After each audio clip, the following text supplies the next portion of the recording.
Yeah, as you see him, he's here. There are still a few formalities to get everything concreted, but really happy to have him. I know the player really well. He's an exceptional footballer, and he's someone that is going to bring as well another competitive edge to that dressing room. There's been lots of talk about playing midfield or left back. I mean, where do you envisage him playing? Both. He can play in both. He was a natural number 10 early in his career, and we converted it into a left back, which can do a lot of things that we want in our way of playing, and that versatility is something that is going to be important for the team, because we have other players in that position that are more specific fullbacks. So really happy. Mikel, yeah, very good signing. More to come before the window closes? I don't know. It's what we have today, and as well we have a large squad, so we have to make some decisions as well on the players that we're not going to be using consistently, and be fair and straight with them. And that's a process that's going to start very soon as well. So it could be busy without fans over the next few weeks. We have to. We have a big squad, and we have to make things happen. James?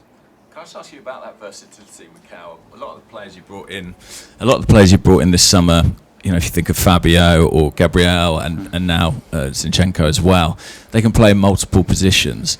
How deliberate has that been? And do you think that the introduction of the 5 subs to the Premier League is going to make that really important, that kind of flexibility in game? It's one of the things, and the way we can adapt structures, formations, rotations within the squad, and playing with the same players in different way. To be more unpredictable is obviously that it's important, and that's why we have recruited those players. Do you think it's going to have a big change in the Premier League, the 5 subs? Do you think it'll become more tactical, more chess-like, more changes? It will be much more unpredictable to try to figure out what the opponent is going to do, and there are going to be changes. So whatever you have planned at the beginning doesn't mean that it's going to happen at the end. You've used Albert Sambi Lokonga as an 8 for most of this pre-season. We used him as a 6 in the past. Is there a position where you think he excels more?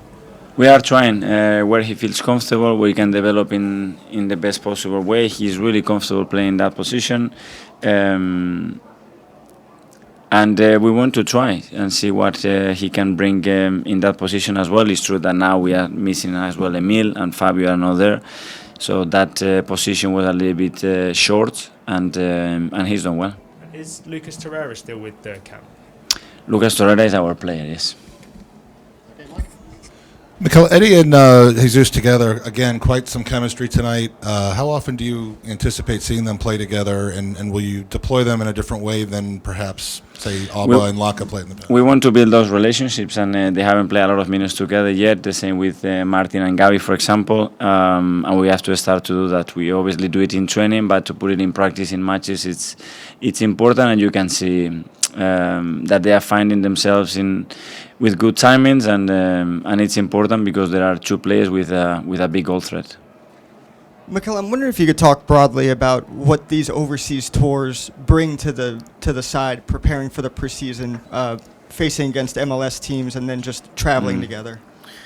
Well, first of all, obviously, the exposure of the club. We are a huge club, and you can see every city that we are present, the reaction and the support that we get. So it's very important for our brand, for our supporters to be next to them. And the USA is a huge market. We have a lot of fan base, and we have to promote that and make them feel that we are ready to come here. And then those practices and those tours, it gives you a different level of competition against the opponents that you don't really know. They are in the middle of the season, so physically they are in a better condition than you. And then to play in that heat, I think it brings a good adaptation after for when we have to go back to the UK. Profe, ¿cómo está? Felicitaciones por la victoria. Quisiera preguntarle puntualmente por el arquero de Orlando City, que constantemente, a pesar de los goles, estuvo respondiendo a los ataques de la ofensiva del Arsenal. Creo que en general el equipo estuvo muy bien.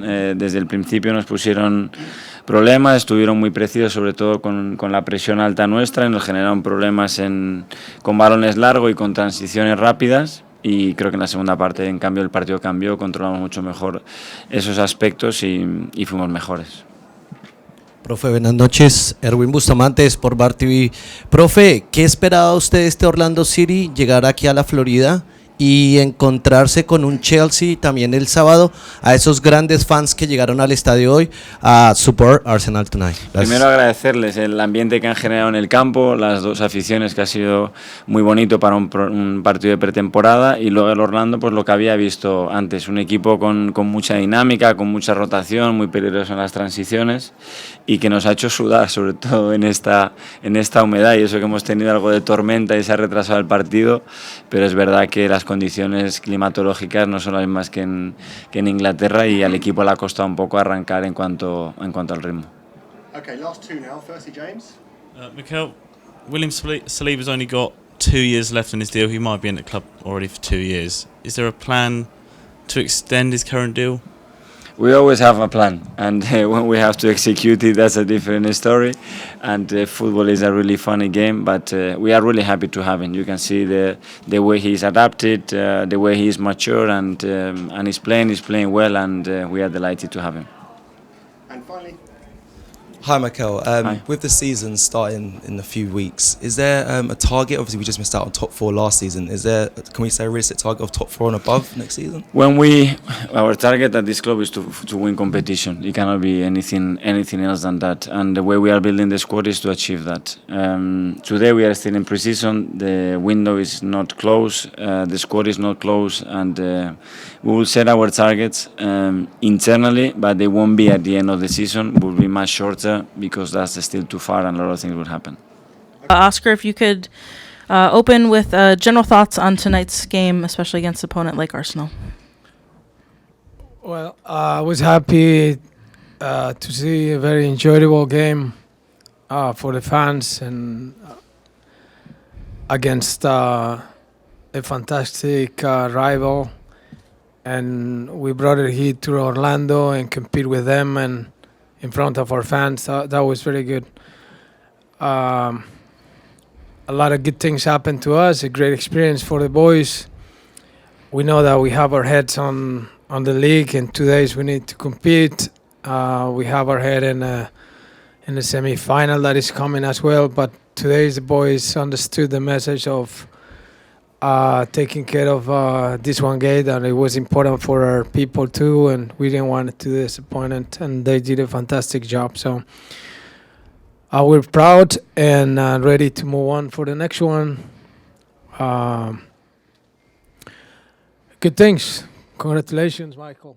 We're proud. We're proud to see your academy boys racing, and good things.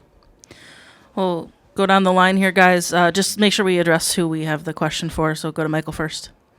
Oscar, this question is for you. You just talked about having your eye on the MLS games and the Cup semifinal coming up. Could you just give your thoughts on what went into how you selected the team for this game, and why you stuck with so many key players so late in the game? Right. Well, first, with Mauro and Arkan, we were taking care of them during the week. It was some tightness that we wanted to give priority and let them heal or let them rest and not risk him. We all commit with the game. The players understood, and 45 minutes, 70 minutes, knowing that we have a game on Saturday, I think it was good enough for them. We kept some of the players that need rhythm, like Antonio, Andres, Pato. So our process of thought was just to keep them longer, but the rest of the players, we wanted just to share time with them, and especially just give some opportunity for the youngsters that they were waiting. It wasn't a special day for them. You always want to compete. I know the boys, they don't want to lose games. They want to compete. They want to come out. They want to stay. But as I said, a lot of things happened today. That is a great experience for the club. Austin? Mikey, it's been a kind of whirlwind last couple of weeks for you with the U20 national team and now coming here playing against Arsenal. Just kind of talk about this experience for the first first half, marking Gabriel Martinelli, and what that overall experience was like for you. I mean, it's crazy to me being so young and just coming into it so quickly, like with the national team, getting minutes there, building experience, and then hopping from there into playing versus Arsenal is crazy. But it's really good. I think it's really good for me to play against guys at that level, which is obviously different than the MLS. It's the Premier League. But yeah, it's good. I'm critical to myself on mistakes I make, but pretty solid performance, but definitely want more. And I think a lot of that just comes with more experience and more minutes played. Luke? Oscar, this question's for you right in front. A lot of international exposure with this game today. What do you think your club proved to people outside of America and outside of MLS with this performance? Right, it was a challenge. It was a big challenge. I think people understand that we are in the middle of the season. We have a game in 2 or 3 days, but at the end, the players want to compete and they don't want to disappoint. And especially we're representing the club and we're representing Major League Soccer, and so the energy was up to that competition, and I'm very proud of them. That exposure today was positive. I think in the first half, especially, we showed a lot of personality, and I gotta say that probably we were the best team in the field, and then we knew who is Arsenal, and after that, obviously, they started just getting on top of us, but that exposure internationally was positive. Go to Mike. Profe, bueno, felicidades primero para el Día de la Independencia para Colombia. La pregunta, ¿te sorprendió un poco de cómo se desarrolló el partido? Porque estaba competitivo, básicamente hasta el minuto 60. Ambos equipos estaban atacando el balón. ¿Te sorprendió en cómo se desarrolló todo? No sé si esperabas un duelo tan competitivo como se vio hoy.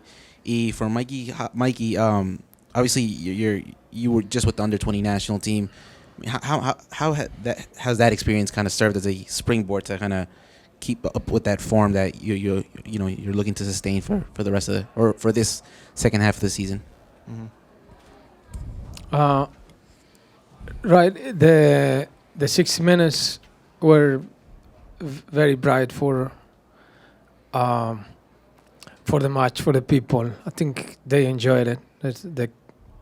The class and the quality of their players is incredible, and having one of the best teams in the world here in front of us in our stadium with our fans and played against them, but not just playing against them, competing. That's the highlight of our night. So we're good. Did not surprise me, that quality of them. Made me feel proud. Our team competing with that level. After 60 minutes, it started just making a lot of subs and changing, and that was a different game. But it was good. It was good. I think people enjoyed it. For me, I definitely think that the U20 camp and the tournament was very big for me in this season in my career, because it's clear that I haven't been playing very much the past few seasons because, young coming into this team. But getting a lot of minutes there is just really good for me to help build my confidence and get me more comfortable, because when I used to come into these games, the MLS games, I'd be a little shaky, obviously, being a little nervous. But the U20, the games definitely helped me calm down a bit. Like tonight, I was pretty calm, felt comfortable. We're going to do 2 more. We'll go to Kendra and then wrap up with Tani. Right here. Coach, do you believe that this game kind of, I guess, was a little bit of a jump start for your team? Are you going into Saturday kind of expecting a little bit more from them, knowing what they were able to give, what they were able to do against this team tonight, and kind of in a way of now and you expect more from them, especially coming into Saturday and the Cup coming up? Right, you would like to think so. It's a great opportunity for us as well to understand our potential. And it should give us confidence towards what is coming. That is very, very challenging too. So I hope so. Yeah, the boys were very excited tonight because they felt that they compete well. and that should ignite our spirits and our team, and we will be ready for Saturday. Last one, Tommy. Oscar, I'm wondering if you could talk a little bit about the value that facing such a strong worldwide known team and then in a friendly, it gives you a chance to rotate your team a lot, and the other team's also rotating the squad a lot. I'm wondering if you could talk about the value that a game like this brings to your squad in the middle of the season. Right, the value is what you guys said about that confidence that we may get in this moment of the season. The proximity of the games has been a lot, and just having this quantity of games is difficult. The boys today were challenged by, again, one of the best teams in the world, and they compete very well. Just make the team feel that we can do better, that we can compete better. That confidence has to be raised, and we hope that's what we're aiming, because this is an important part of the season. What is coming for us is crucial. And this type of games, for sure, just give you that confidence. Thank you, Oscar. Thank you, Mikey.